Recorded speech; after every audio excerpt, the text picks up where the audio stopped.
Recorded and I can share the screen. So today's from our Buddhism calendar, the second day of the month. We learned about how a mother's smile is the light of the home. So let's learn about that. And also, um, before this meditation, I had a class about 8 types of sufferings that everybody goes through and how Buddhism is bringing our attention to the liberation from that suffering to the point of resolution. I think this story sheds a lot of light on these two.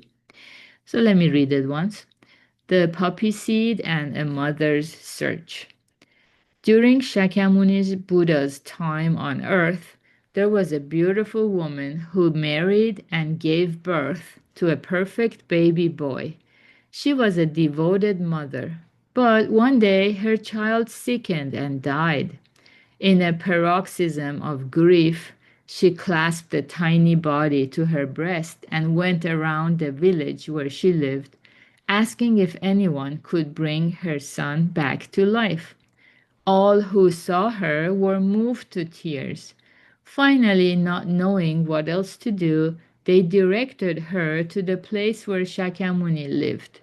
Straight away she went to see him and begged him in tears to restore her child to life.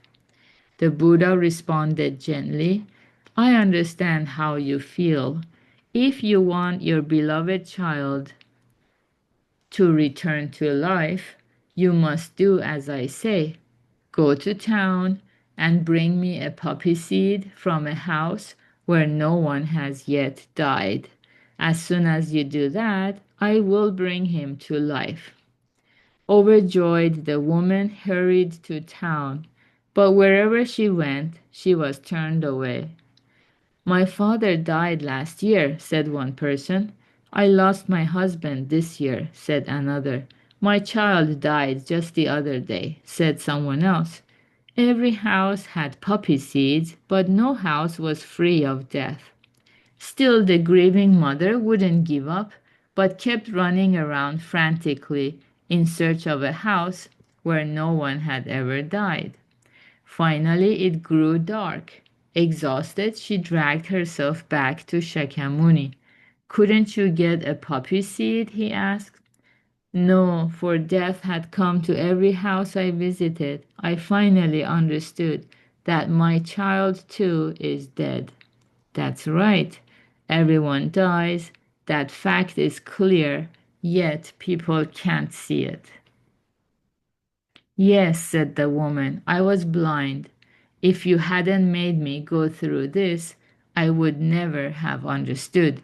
Please tell me how someone as foolish as I am can be saved.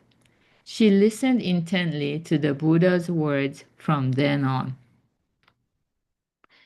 Okay, very good. So that's the power of the listening to the Buddha's words, the Dharma, the teachings. We come to realize that if I hadn't gone through all this hardship, I would never have understood. So, this is how little by little we actually come to have gratitude even for the painful experiences we had in life, the hardships we went through, instead of just being bitter and resentful and closing our hearts. So, our hearts open up to more and more gratitude to our past. This is all thanks to the skillful means of the enlightened teacher, Shakyamuni Buddha. And that's what we are trying to share in our group.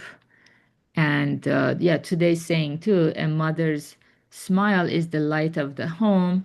Maybe we all have experience whenever our mothers showed the smile, it felt like all was well even if we didn't have enough food or enough toys, as long as there was a smile. So there is this kind of intangible wealth that is more precious than billions and billions of dollars.